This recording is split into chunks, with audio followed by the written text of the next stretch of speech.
Hello, this is Monica Reinagel, and you're listening to the Nutrition Diva podcast. And today we're taking a closer look at whether vegetarians need to mix and match their plant-based proteins to create complete proteins. One of the biggest nutrition trends right now is a move toward more plant-based or plant-forward diets.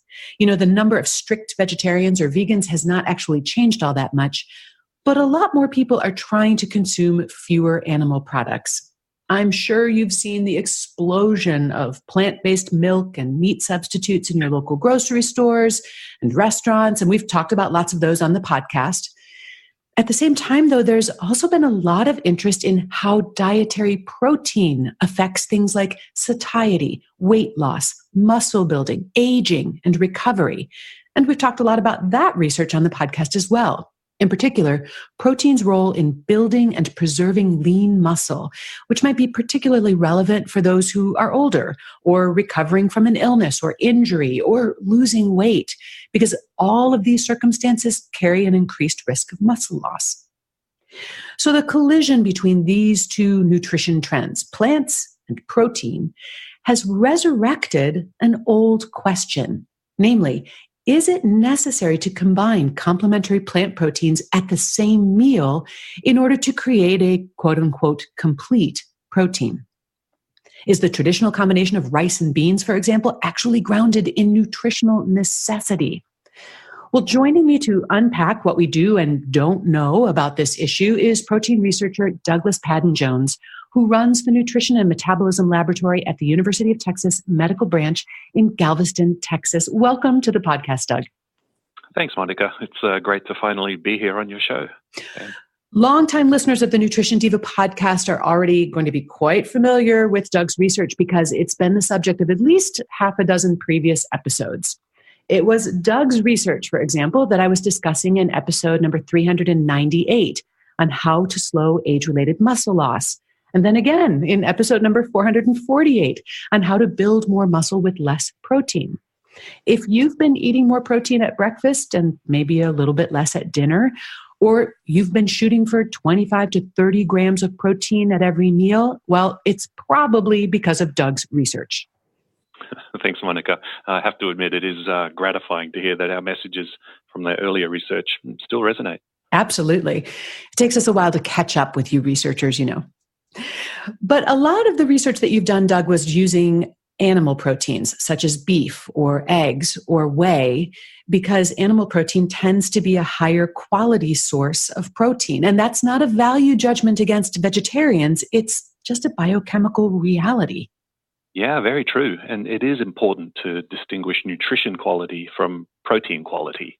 So to turn on muscle protein synthesis, which essentially means the muscle growth and repair machinery, you really need all the essential amino acids to be available in sufficient quantities in the muscle cell, at the same time. Now you can absolutely get all the essential amino acids you need from plants, but it is hard to get them all in one plant, at least in the right proportions to be most effective.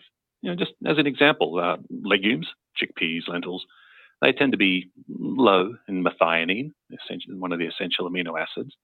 Grains like rice or wheat, they're a decent source of methionine, but they tend to be lower in lysine. So what that really means is if you eat either of these foods by themselves, you still may be lacking one or more of the key ingredients, amino acids, that are needed to kickstart the muscle building machinery. Yeah, it's a little bit like baking, where you have to use ingredients in somewhat strict proportions in order to get good results. I mean, let's say that you have enough flour to make 4 loaves of bread, but only enough yeast for 2 loaves. Well, you're going to end up with 2 loaves of bread plus a bunch of leftover flour. And that's sort of where this idea of protein combining came in. By making sure to eat both legumes and grains, or maybe some other complementary pair of plant proteins at every meal, then you'd be able to use more of the amino acids to synthesize proteins and not have as many left over unused. Yeah, exactly. Now, this practice of combining complementary proteins, it's existed for thousands of years in many cultures. Rice and bean dishes are the classic example. But then in the 1990s, the nutrition establishment stepped in to say this was folklore. And as recently as 2016, the Academy of Nutrition and Dietetics had a position paper come out on vegetarian, plant-based diets, and they flat out stated that protein combining was unnecessary. And their premise was that the body will store unused amino acids in the liver or elsewhere for future use. Okay, so let's go back to our baking analogy. The idea is that if our baker ends up with a bunch of unused flour, well, he'll simply put it in the larder. And then assuming that the next grocery delivery contains some yeast, he'll get that flour back out and make the other 2 loaves of bread. And then any leftover yeast will be stored until more flour comes in, and so on. But is there actually hard evidence to support that this is the way things work? Well, not really, unfortunately. If you do an internet search for complementary proteins or protein combining, most of the top couple of pages, the results dismiss the idea that it's necessary to consume complementary proteins at each meal. And that's what we want to challenge with our research. Now, a lot of these sources, internet sites, they cite a classic 1994 review paper by Vernon Young and Peter Pellet, both highly accomplished scientists. However, their conclusion that combining proteins was unnecessary, it wasn't based on a specific study, but was essentially an opinion based on their interpretation of some previous research. Since their review was published, though, we've had a lot of new information that really wasn't available to them. Just as an example, studies done at UTMB have shown that it's not simply the presence of amino acids in the body that triggers muscle protein synthesis, building and repair. It's the rapid increase in the amount of the essential amino acids in the blood and the muscle cell that kicks the body into the protein building mode. Okay, let me interrupt and go back to our baking analogy for a minute. So the baker's not just hanging around in the kitchen all day long. He's got better things to do. But when new supplies are delivered, that's when he's going to go to the kitchen, unpack the groceries, and start baking. Yeah. And here's another piece of interesting evidence that seems to undermine the idea that protein combining isn't necessary. So we know that a sudden increase in the amino acid concentration in the blood will trigger a burst of muscle building repair activity, as long as all the necessary amino acids are there in sufficient quantities. But after a few hours, this activity, protein synthesis, will subside, shut down, return to normal, even if there are still plenty of amino acids available lying around. Oh, well, so in other words, regardless of how big the grocery delivery is, or even if groceries are being delivered constantly, after an hour or two, our baker is going to just turn off the oven and go read the paper until the next shift starts. Have I got that sort of right? Yeah. And all of this suggests that when it comes to muscle protein synthesis, the body can't effectively use essential amino acids that might be left over from a previous meal to fill in any gaps from the current meal. Okay, well, just to complete beating this dead horse, I'm going to return to my analogy one more time. It sounds like if any given grocery delivery contains enough flour for 4 loaves of bread, but only enough yeast for 2 loaves, that leftover flour is not actually going to go into the larder for the next load of groceries. It's kind of going to go into the compost. It's not exactly in the trash. It's still in the system, providing some benefit, but it's just not available for future bread baking. Right, this is a bit like following a recipe. So, our hypothesis, which we're going to be testing in a randomized study that we're about to conduct, is that it's not enough just to get all the essential amino acids over the course of a day. So, in order to maximize muscle protein synthesis, you really do want to get the right proportion of all the essential amino acids at each meal. Okay, before you tell us more about how this study is designed, we need to take a quick break to thank our sponsors. First, I have to tell you about this new set of cleaning products that I've been using from Branch Basics. I am really very impressed. It's very cool. You start with this highly concentrated master cleaning solution. It's made from all natural ingredients, completely biodegradable, and never tested on animals. And then to use it, you add concentrate to a refillable bottle and just add water. These eco-friendly solutions can be used for everything from windows to bathrooms, kitchen counters, dishes, laundry, even your hands and face. You just vary the amount of concentrate depending on what you're cleaning. I have used it all over the house, and it works really well for everything I've tried it on.